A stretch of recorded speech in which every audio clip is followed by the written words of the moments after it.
ओम शांति। 5 दिसंबर 2024 की मुरली से विशेष पॉइंट। तो पहला पॉइंट है, मीठे बच्चे, तुम्हें जो भी ज्ञान मिलता है उस पर विचार सागर मंथन करो। ज्ञान मंथन से ही अमृत निकलेगा।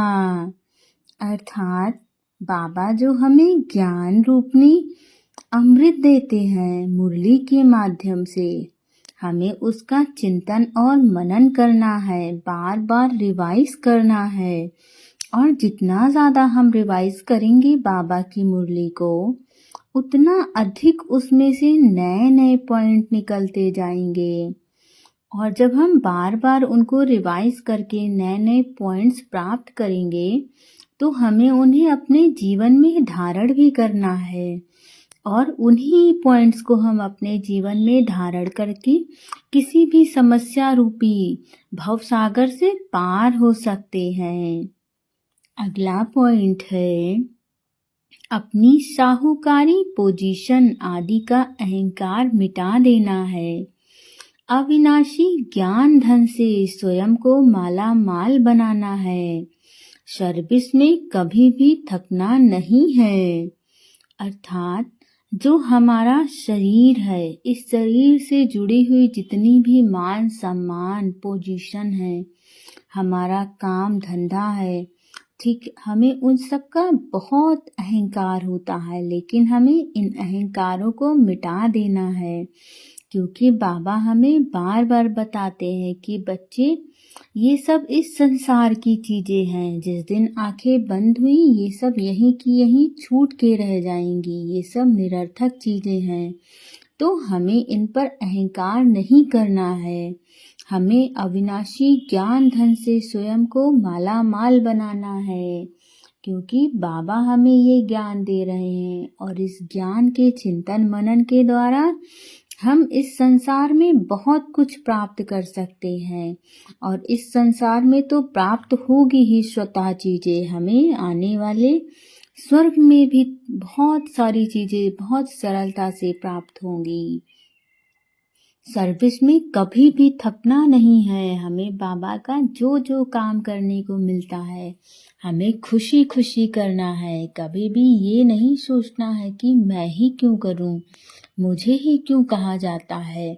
बाबा का काम करना अर्थात अपना भाग्य बनाना। तो आप जितना जितना बाबा का कार्य करेंगे, आपका भाग्य उतना ऊंचा बनता जाएगा। आपके पास सारे ऑप्शन बाबा ने दिए हैं। चाहे तो आप अपना भाग्य ऊंचा बनाइए और चाहे तो ना बनाइए, सब कुछ आपके हाथ में है।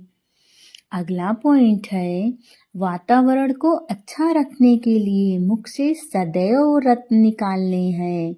दुख देने वाले बोल न निकले, यह ध्यान रखना है। हर्षित मुख रहना है।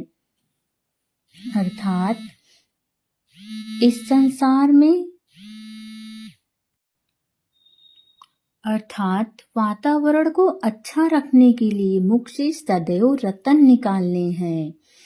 हमें हमेशा अच्छा बोलना है। और इस रतन निकालने का तात्पर्य ये है कि आप जितना जितना अच्छा बोलेंगे, आपकी लाइफ में सारी चीजें उतनी उतनी अच्छी होती जाएंगी। बाबा ने हमें ये भी अधिकार दे दिया है। और यहाँ तो इस संसार में सभी आत्माओं को अपना जीवन बहुत सुंदर बनाना है। तो जिसको जितना ज्यादा सुंदर अपना जीवन बनाना है, उतने अच्छे वो आत्मा बोले। जैसा जैसा बोलती जाएगी वैसा वैसा इस संसार में फैलेगा, हमारे वातावरण में फैलेगा। और कहते हैं ये धरती गोल है, तो लौट के सब कुछ वापस हमारे पास आना है। चाहे आप अच्छा बोलिए चाहे बुरा बोलिए।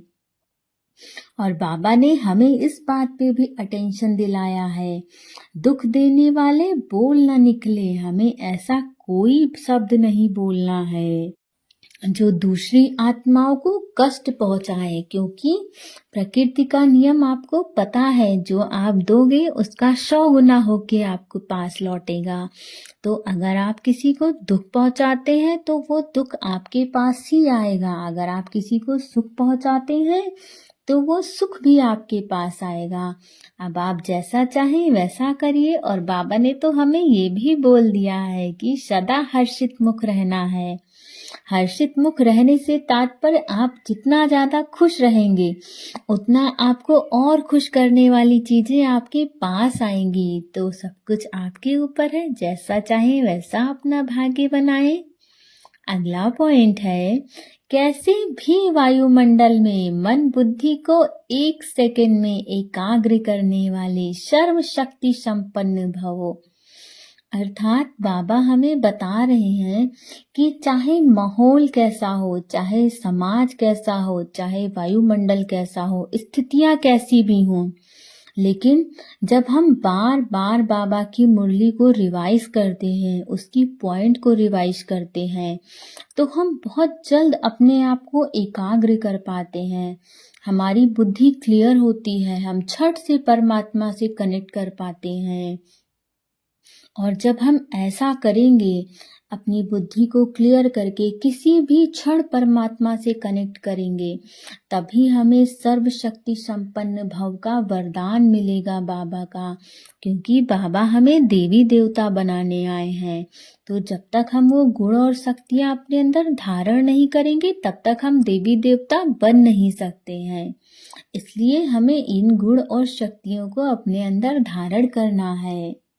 अगला पॉइंट है, विश्व कल्याण की जिम्मेवारी और पवित्रता की लाइट का ताज पहनने वाले ही डबल ताजधारी बनते हैं।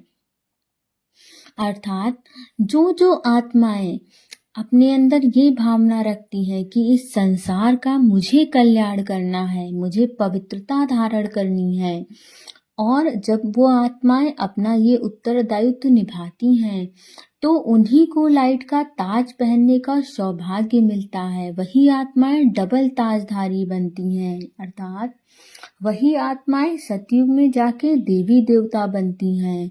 और जिन आत्माओं की सेवा आपने इस कलयुग में की है, वो आत्माएं सतयुग में आपकी प्रजा बनेंगी। तो बाबा ने आपको सारे दरवाजे खोल दिए हैं। आपको जैसा बनना है सब कुछ आपके पास है। आपको किसी दूसरी आत्मा तक जाने की आवश्यकता ही नहीं है। सब कुछ बाबा ने आपको दे रखा है। आप जैसा चाहें वैसा अपना भाग्य स्वयं बनाएं। अब सब कुछ आपके ऊपर है। ओम शांति।